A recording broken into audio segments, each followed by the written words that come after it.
তো আজকে যমুনার চরে থাকলাম আমরা। আর রাতটা এত চ্যালেঞ্জিং গেছে আমাদের জন্য। আমরা ক্যাম্পিং করছি এখানে, ওই যে কুড়ে ঘরে থাকছি আমরা, ঠিক আছে। তো ওই যে রান্না করে খাইছি, ওইটা আনতেছে।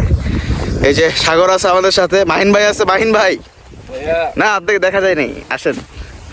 এই যে ভাই, তো কেউই আমরা ঘুমাইতে পারিনি রাতে, ঠান্ডা, কারণ কুড়ে ঘরের চারপাশ দিয়ে কুয়াশা ঢুকতেছে, এর মধ্যে হচ্ছে আমরা শুয়েছিলাম। তো খুবই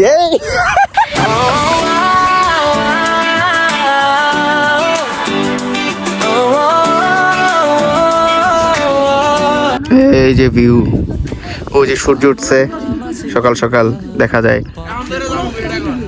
আমরা নৌকা ম্যানেজ করার চেষ্টা করতেছি, নৌকা এত দাম বলতেছে যে ম্যানেজই হচ্ছে না নৌকা। তো এখন বুঝতেছি না কি হবে। যদি নৌকা না পাই তাহলে আরেকটা রাত্র হয়তো আমাদেরকে এখানে কাটাইতে হতে পারে। তো দেখি, খুবই টেনসড আমরা এই ব্যাপারটা নিয়ে। যদিও এখন সকাল, আমরা কোনো না কোনো একটা ব্যবস্থা করব। আবার এখানে নেটওয়ার্কের প্রবলেম আছে, তো সব মিলে আমরা একটা প্রবলেমের মধ্যে পড়ে গেছি। নৌকা ম্যানেজ করছি, তো এখন চরের একদম পুরা সাহারা মরুভূমির মতো, দূর দূরান্ত কিচ্ছু নাই। আমরা আগে দেখছি যে এই জায়গায় পুরোটা পানি ছিল আগে, আমরা যাইতেছি, অবস্থা খারাপ, একদম খারাপ, কিচ্ছু নাই পিছনে, একদম কিচ্ছু দেখা যাচ্ছে। কতটুকু হাঁটতে হবে আমাদের কোনো ধারণা নেই। তো আপনাদেরকে একটু দেখাই যে অ্যাকচুয়ালি এটা কিরকম লাগে। ফ্রন্ট ক্যামেরা দিয়ে বোঝা যাচ্ছে না, ব্যাক ক্যামেরা দিচ্ছি। হাঁটতেছি, কই যাচ্ছি কিছু জানি না, শুধু এটা জানি যে কোথাও না কোথাও এক জায়গায় আমাদের নৌকা দাঁড়ায় আছে, তো এটাকে খুঁজতে হবে। এখানে নেটওয়ার্কও তেমন নাই, তো আমরা একটু হালকা নেটওয়ার্ক পেয়ে দেন হচ্ছে নৌকার সাথে কন্ট্যাক্ট করি এবং নৌকা ম্যানেজ করি। আমি আসিফ ইকবাল, আমি পথেরই গান, ঘুরি আমি দেশ বিদেশ, আকাশ আমার টান, চাকার শব্দে ছন্দ খুঁজি, কেনে বাসের আন, ভ্রমণই আমার প্রেম, ভ্রমণই আমার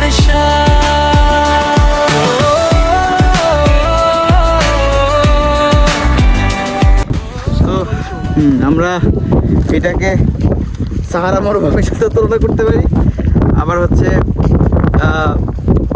কক্সবাজারের সাথে তুলনা করতে পারি। তো আমরা ছোটোখাটো একটা কম বাজেটে কক্সবাজারের ফিল পাচ্ছি। সাগর, এদিকে আসো, বলো তোমার কেমন লাগতেছে বলো। তো প্রায় 2 থেকে 2.5 ঘন্টা ট্রেকিং করার পর অজানা রাস্তায় হারিয়ে গিয়েছিলাম। তারপরে তো আমরা একটা রাতে 11টার সময় আমরা অ্যাডভেঞ্চার করছি। সরিষা ক্ষেত এগুলোর মধ্যে দিয়ে আমরা হেঁটে আসছি, বাদাম ক্ষেত এগুলোর মধ্যে দিয়ে হেঁটে আসছি। আমরা বিশাল সকালে ঘুম ভাঙার পরে আমরা এত সুন্দর ভিউ মাশাআল্লাহ এক্সপেক্ট করিনি। এখানে পানিটা দেখাও, একটু পানি পাওয়া গেছে।